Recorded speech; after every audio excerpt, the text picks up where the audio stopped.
Hi I am master marketer और आज मैं आपको 5 टिप्स दूंगा एक्सेल की। तो जुड़े रहिएगा मेरे साथ और आखिर तक ये वीडियो देखिएगा। अगर आप एक्सेल में काम करते करते परेशान हो जाते हैं और अपने से बाल सफ़ेद कर लिए तब भी आपको घंटे घंटे लगते हैं एक्सेल के ऊपर, तो ये वीडियो आपके लिए है। फिर ये वीडियो आप घंटों का काम मिनटों में कर सकते हैं। सो होप आपको ये वीडियो पसंद आई होगी और आइए स्टार्ट करते हैं। तो सबसे पहले हम लोग बुक मार्क बनाने के लिए अपने एक्सेल शीट पे देखते हैं। काफ़ी डेटा है एक्सेल शीट के ऊपर और काफ़ी शीट्स हैं यहाँ पर। बुक मार्क बनाने का ये मकसद है कि आप प्रॉपर उस पॉइंट पे, आप एग्जैक्ट पॉइंट पे आप आ जाएं। तो इसका मकसद ये है।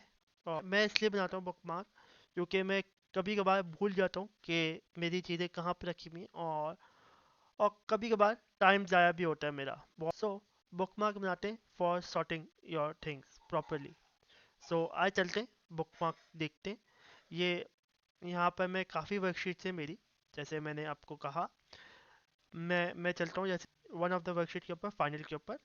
और जैसे मैंने फाइनल पे क्लिक किया, उसको नीचे स्क्रॉल किया, तो ये मेरा एक छोटा सा डेटा आ रहा है, इम्पोर्टेंट स्टाफ करके। तो मुझे इसको बुक मार्क बनाना है। तो मैं इसको बुक मार्क कैसे बनाऊंगा, ये बहुत अहम सवाल है। सबसे पहले हम लोग इस छोटे वाले बॉक्स पे जाते हैं जो कि आप नॉर्मली यूज़ करते होंगे, जिसे हम लोग नेम बॉक्स कहते हैं। जब हम लोग नेम बॉक्स पे जाते हैं तो वहाँ पर सेल रेफरेंस आता है। हम लोग सेल रेफरेंस को हटाकर अपना नाम दे सकते हैं। फॉर एग्जांपल यहाँ पर आप कोई भी नाम दे सकते हैं। मैं आपका यहाँ पर बुक रिपोर्ट का नाम दे रहा हूँ यहाँ पर। मैंने नाम यहाँ पर दिया और एंटर किया। यहाँ ज़रूरी नहीं है कि यहाँ पर सिर्फ आप बुक मार्क लेके आएँ, यहाँ पर आप टेबल्स भी लेके आ सकते हैं, जैसे टेबल डिपार्टमेंट 1 और टेबल डिपार्टमेंट 2। ये टेबल्स हैं, दोनों मैंने क्रिएट किए हुए, तो ये भी आप लेके आ सकते हैं। ये मेरा बुक मार्क क्रिएट हो गया। अब मैं ये बताऊंगा कि मेरा बुक मार्क वर्क कैसे करता है।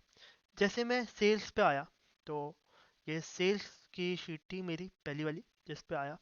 और अब ये इम्पोर्टेंट स्टफ पे जाना है ऑफ माई रिपोर्ट डायरेक्टली। तो मैं अपने अपने नेम बॉक्स पे जाके सिर्फ बुक रिपोर्ट पे क्लिक करूँगा, तो डायरेक्ट मैं उस डेटा पे आ गया, इम्पोर्टेंट स्टफ के ऊपर। सो ये इसके लिए मैं बुक मार्क क्रिएट करते हैं हम लोग। सो ये नेम बॉक्स वेरियस चीज़ों के लिए होता है। आप वेरियस चीज़ों के लिए डिज़ाइन कर सकते हैं, और बुक मार्क एक चीज़ है जिसमें ये भी डिज़ाइन हो सकता है बाय बुक मार्क। अब ये सवाल आता है कि बुक मार्क को रिमूव कैसे करते हैं। बुक मार्क को रिमूव कैसे करते हैं, सबसे पहले आप फॉर्मूला पे आते हैं। तो आप जब फॉर्मूला पे गए, तो जब आप नेम मैनेजर्स देखेंगे, नेम मैनेजर्स पे क्लिक करेंगे तो आपके पास एक नेम मैनेजर ओपन हो जाएगा। वहाँ पर आप बुक रिपोर्ट जो आपने बुक मार्क बनाया था उसको डिलीट भी कर सकते हैं, और कुछ और आपको ऐड करना है तो वो वहाँ पर एडिट भी है, तो वहाँ से एडिट भी कर सकते हैं। बुक मार्क आपने देखा कि कितना आसान है और कितना एफिशिएंट है। सेकेंड स्टेप हमारा एनालाइज डेटा है। एनालाइज डेटा जो कि एक्सेल में इनबिल्ट फीचर है, और ये हमारा एक एआई है। तो इसका हम लोग इस्तेमाल करेंगे, ये बेसिकली माइक्रोसॉफ्ट 365 में आता है, माइक्रोसॉफ्ट ऑफिस में नहीं है शायद। हम लोग ये डेटा एनालिसिस का इस्तेमाल करेंगे और इससे हम लोग एक एक्सट्रैक्टेड डेटा निकालेंगे जो कि हमारे यूज़ में होगा बाय द ह्यूज डेटा। तो इस तरह आप अपना डेटा निकाल सकते हैं, और ये डेटा आपका एक्यूरेट होगा ड्यू टू आपने जो डेटा डाला है। तो ये आपका घंटों का काम मिनटों में कर सकता है। तो आइए देखते हैं। सबसे पहले मैंने एक आपको एग्जांपल दिखाई है ऑफ डेटा, एनालाइज डेटा की, कि एनालाइज डेटा दिखता कैसा है। अब मैं आपको अपना असल डेटा दिखाना चाह रहा हूँ। ये मैं असल डेटा है, इसको मैं एनालाइज डेटा में करूँगा, जैसे monthly, product, total sales unit, customer rating and and return. ये एक मेरा बहुत लंबा डेटा है, इसको मैं एक्सट्रैक्ट करूँगा।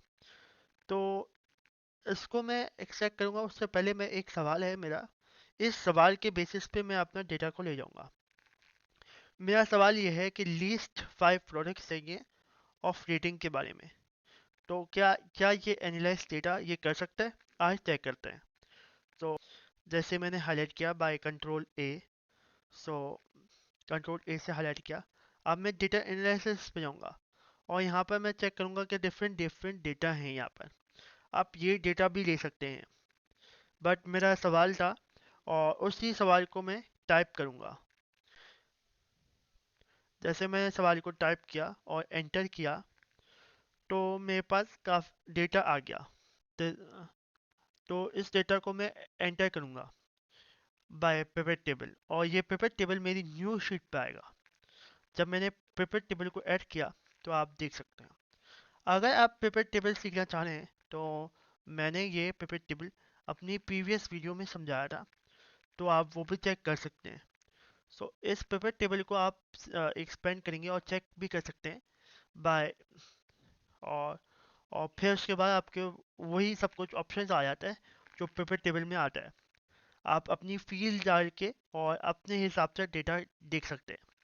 अगर आप डेटा देखना नहीं चाहते तो आप, और अगर आप और ज़्यादा डिटेल डेटा देखना चाहते हैं तो किसी भी सेल में जाके आप डबल क्लिक कीजिए तो आपके पास एक डेटा आ जाएगा जो कि एक इम्प्रेहेंसिव डेटा दे रहा है, बट वो लास्ट 5 प्रोडक्ट से ही देगा आपको। तो आप वो डेटा भी देख सकते हैं। सो ये एनालाइज डेटा आपको कितना स्मूथली आपको डेटा प्रोवाइड करता है और एक अच्छे खासे डेटा को इसने कंपाइल करके एक छोटे डेटा के ऊपर आपको दे दिया जो आपको चाहिए था। तो ये सब कुछ है जो एनालाइज डेटा आपको करके दे देता है। तो ये आपका काम घंटों का काम मिनटों में कर देता है और इसका इस्तेमाल आप कर सकते हैं। लोग वन क्लिक फोरकास्टिंग के ऊपर चलते हैं। ये फोरकास्टिंग होता क्या है? फोरकास्टिंग होता है हमारा बजटिंग करना, आगे प्रेडिक्शन जो होती है वो हम चीज़ें फोरकास्टिंग होती हैं। फोरकास्टिंग एक बहुत डिटेल टॉपिक है ऑफ मैथ्स का, स्टैटिस्टिक्स का, जिसमें काफ़ी फोरकास्टिंग आती है। सिंपल फोरकास्टिंग, लीनियर, ये सब मल्टी मल्टी फोरकास्टिंग। तो बेसिकली आपको मैं ये सब नहीं सिखाऊंगा, मगर ये आपको फोरकास्टिंग टेक्निक में यूट्यूब एक्सेल करके दिखाऊंगा जो एक्सेल में होती है बाय यूजिंग एआई। सो आए चलते हैं एक्सेल का यूज़ करते हैं बाय बाय बाय फोरकास्टिंग। ये मेरे पास एक डेटा है, इसको मुझे फोरकास्ट करना है। ये मेरे सेल्स का डेटा है और इसको मुझे फोरकास्ट करना है। तो सबसे पहले मैं मुझे ये देखते हैं कि मुझे कितने क्वार्टर्स चाहिए। क्वार्टर्स बेसिकली 3 मंथ्स को कहते हैं हम लोग। हमें देखना है कि कितने क्वार्टर्स चाहिए जिसकी वजह से जिस पे मुझे फोरकास्टिंग करनी है। तो सबसे पहले ये मेरे पास एक छोटा सा डेटा है, इसको मैं हाईलाइट करूँगा बाय कंट्रोल ए। जैसे मैंने हाईलाइट किया इसे और फिर उसके बाद मैं डेटा पे जाऊँगा। जैसे मैं डेटा पे क्लिक किया तो मेरे पास काफ़ी काफ़ी ऑप्शंस आ गए, बट मैं फोरकास्टिंग शीट पे जाऊँगा। जब मैं फोरकास्टिंग शीट पे गया तो ये देखिए मेरे पास एक चार्ट क्रिएट हुआ आ गया। ब्लू लाइन तक मेरा डेटा है और उसके बाद रेड लाइन मेरे फोरकास्टिंग है। हाँ, ऊपर ऊपर नीचे एक डॉटेड लाइन है, वो अभी मैं आपको समझाऊंगा वो होती क्या है। उससे पहले आप ये देखें कि मुझे छः छः क्वार्टर्स तक चाहिए था ऑफ फोरकास्टिंग का। तो ये डेटा ज़रा सा ज़्यादा आ गया है, तो मैं कैलेंडर पे जाकर अपना डेटा ज़रा सा सही कर सकता हूँ। तो मैंने ये अपना डेटा सही किया और फिर उसके बाद मैं ऑप्शंस पे आया कि ऑप्शंस पे क्या क्या है। तो यहाँ पर कॉन्फिडेंस इंटरवल दिया हुआ है ऑफ 95%। इसका मतलब क्या है? इसका मतलब यह है कि आपका 95% डेटा एक्यूरेट होगा और 5% एरर का चांस होगा, जिसकी वजह से अपर बॉन्ड और लोअर बॉन्ड आपका क्रिएट हो रहा है। जो आपकी डॉटेड लाइन दिख रही है वो आपकी इसलिए दिख रही है क्योंकि 5% एरर का चांस हो सकता है, तो इसलिए अपर डॉटेड लाइन और लोअर डॉटेड लाइन दिख रही है आपको। हम 3 तरह के कॉन्फिडेंस इंटरवल यूज़ करते हैं, विच इज़ 90%, 95% और 99%। ये 3 तरह के कॉन्फिडेंस इंटरवल हैं जिसको हम लोग ज़्यादातर यूज़ करते हैं इन टू डू फॉरकास्टिंग। ये आपके स्टैंडर्ड कॉन्फिडेंस इंटरवल्स हैं आपके। फिर उसके बाद आप चाहें तो इसको ऑटोमेटिक कर सकते हैं या मैन्युअली आप कर सकते हैं। तो आपकी जो मर्ज़ी हो तो उस तरह आप कर सकते हैं। फिर उसके बाद आप इसको ओके करते हैं तो नेक्स्ट शीट पे आपके पास फोरकास्टिंग डेटा आ गया by by table form and also chart form. तो आपका चार्ट आ गया और इसको देख के आप एनालाइज कर सकते हैं बहुत सारी चीज़ें कि आपकी सेल्स क्यों गिर रही हैं, किस वजह से गिर रही हैं और किस सीज़न में गिरी हैं। तो काफ़ी चीज़ें आपकी एनालाइज हो सकती हैं और आप अपने बिजनेस में यूज़ कर सकते हैं आराम से। तो ये फोरकास्टिंग डेटा है, तो आपको किस तरह से यूज़ करना है आपके ऊपर टोटली डिपेंड करता है। उसके साथ साथ उन्होंने टेबल भी दिया हुआ है। टेबल इसलिए दिया हुआ है उन्होंने क्योंकि आप अगर थोड़ा बहुत गलती हो डेटा में तो आप डेटा टेबल में आप चेक करें और टेबल से ही सही कर दें और उसका डायरेक्ट इम्पैक्ट चार्ट पे ही आएगा। अगर आप चार्ट को ज़रा सा एडिट करना चाहते हैं, ज़रा सा अच्छा करना चाहते हैं, तो आप वो भी कर सकते हैं बाय गोइंग टू फॉर्मेट और गोइंग टू चार्ट डिज़ाइंस। आप चार्ट डिज़ाइंस में आके डिफरेंट डिज़ाइंस यूज़ कर सकते हैं जो आप चाहें।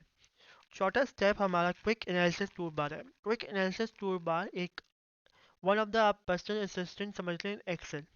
ये आपकी बहुत हेल्प करता है। जैसे फॉर एग्जांपल ये मेरा छोटा सा डेटा है, इसको मुझे हाईलाइट करना है और इसे थोड़ा बहुत एनालिसिस करनी है। तो सबसे पहले मैं इसे कंट्रोल ए से पूरा हाईलाइट करूंगा और control quick access tool bar हम मेरी कंट्रोल क्यू से आएगी। ये एक शॉर्टकट तरीका है। तो इस तरह से दबाएंगे तो आपके नीचे क्विक एनालिसिस टूल बार आ गई, जिसमें आपको पास फॉर्मेटिंग आती है, डिफरेंट चार्ट्स आते हैं, टोटल सम की वैल्यू आती है और आप इसको यूज़ कर सकते हैं। सो आप सबसे पहले मैं आपको ये दिखाऊंगा कि किस तरह से यूज़ करते हैं इसे। आप सबसे पहले अगर मैं फॉर्मेटिंग दिखाता हूँ, तो आप फॉर्मेटिंग में आप जाके देखें तो आप माउस को अगर किसी किसी भी फॉर्मेट के ऊपर फिरेंगे तो आपको ये हाईलाइट करके दिखाएगा कि हाँ मैं इस तरह से काम करता हूँ। अगर आपको फॉर्मेटिंग पूरी पूरी सीखनी है तो उसकी वीडियो मैं पिन कर दूंगा, तो आप वहाँ से देख के सीख लीजिएगा फॉर्मेटिंग, कस्टम फॉर्मेटिंग।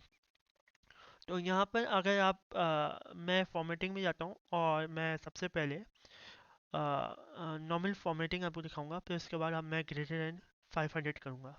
जब मैं ग्रेटर देन 500 करूँगा तो ये ये मुझसे पूछेगा कि आपको कौन सा कलर चाहिए। आप आप अपना कलर कोई भी चूज़ कर सकते हैं। अगर मैं लाइट ग्रीन कलर चूज़ कर रहा हूँ, अगर आपको लाइट ग्रीन कलर यूज़ नहीं करना, अगर आपको कोई और कलर चूज़ करना है तो आप कस्टम में जाके अपना कलर चूज़ कर सकते हैं। और फिर उसके बाद हम लोग ये अगर हमने कस्टम फॉर्मेटिंग कर ली ग्रेटर देन 500 पर, अगर आपको कुछ और करने की ज़रूरत वो कुछ और करना चाहते हैं आप, तो आप वो भी कर सकते हैं। जैसे फॉर एग्जांपल मैं स्पार्क लिंक कर रहा हूँ, तो फिर से मैं अपना डेटा हाईलाइट करूँगा और इस बार शॉर्टकट लगाने की ज़रूरत नहीं है क्योंकि आपके पास नीचे एक बॉक्स आ रहा है और उसे आप चूज़ कर सकते हैं और उससे आप quick access tool bar manually use कर सकते हैं। सो आप स्पार्कलिंग पे जाएंगे। स्पार्कलिंग आपका टेबल शो कर रहा है और आपने लाइन ग्राफ में चूज़ किया और ये लाइन ग्राफ मुझे काफ़ी चीज़ें बता रहा है मुझे अपने डेटा के बारे में। तो मैं इसे यूज़ कर सकता हूँ टू एनालाइज माई डेटा।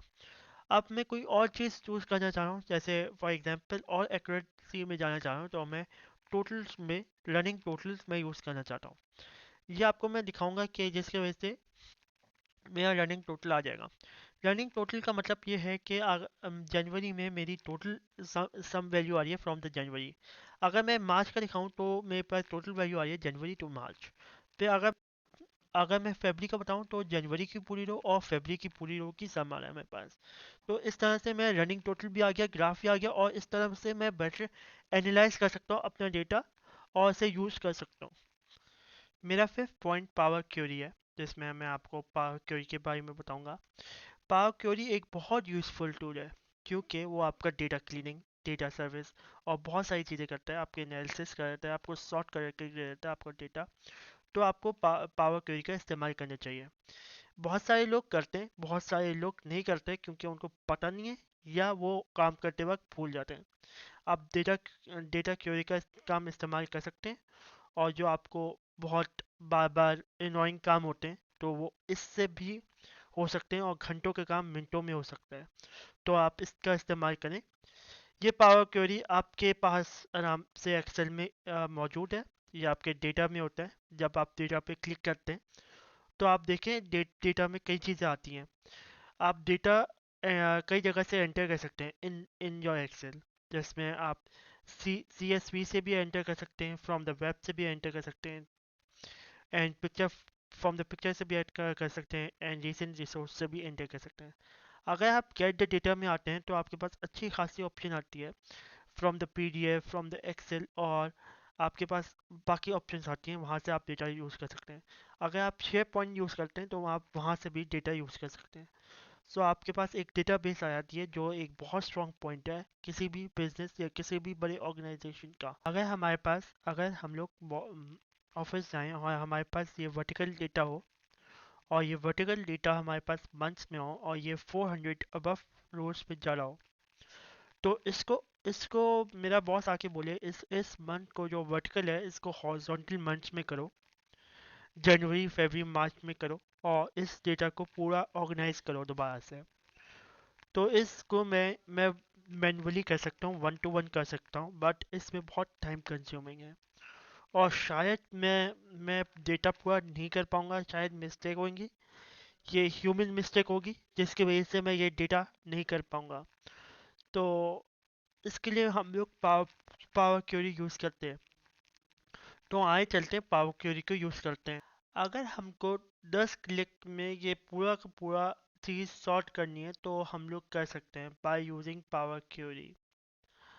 अगर हम लोग पावर क्वेरी का इस्तेमाल करें और पहली क्लिक हमारी होगी फ्रॉम द टेबल या रेंज, जिससे एक बॉक्स हमारा खुल जाएगा विच इज़ पावर क्वेरी। ये हमारी फर्स्ट क्लिक होगी जिसमें हमारा डेटा आएगा, नेम एज सेल डेटा। फिर उसके बाद हम लोग सेकंड क्लिक करेंगे by by going to the cell edit column. Edit column पे हम लोग क्लिक करेंगे, और फिर इसके बाद हम लोग एडिट कॉलम से डेट पे चले जाएंगे। जब हम लोग डेट पे क्लिक करेंगे और चूज करेंगे कि कौन सी डेट है हमारी, तो ये हमारा थर्ड क्लिक हो जाएगा। क्लिक नंबर 4 हमारा, जो हमने मंथ चूज़ किया तो उसमें हम लोग जाके हम लोग नेम सेलेक्ट करेंगे, ये हमारा फोर्थ क्लिक होगा।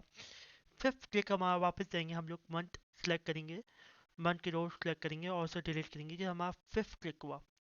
सिक्स क्लिक हमारा ये होगा कि हम लोग आपकी मंथ नेम हम लोग सेलेक्ट करेंगे जो हमारी, फिर उसके बाद हम लोग, ये हमारा सिक्स क्लिक हो गया। सेवन क्लिक हमारा होगा ट्रांसफॉर्म पे, हम लोग रिबन पे जाएंगे, यह सेवन क्लिक, और एट क्लिक होगा हमारा पिवट टेबल। क्लिक नंबर 9 मेरा होगा जब मैं अपना ये बताऊंगा पिवट टेबल में मेरी वैल्यू क्या चाहिए, मुझे वैल्यू टोटल से चाहिए, ये मेरी 9 क्लिक हुई। और आप देखिए मेरा पूरा का पूरा डेटा बन गया। अब मैं वापस जाऊंगा होम पे और सिर्फ इंसर्ट करूंगा तो वो मेरा 10 क्लिक हुआ। इस तरह से मेरा पूरा का पूरा टेबल ऑर्गेनाइज हो गया, सॉर्ट हो गया, और विद इन 10 क्लिक्स हो गया।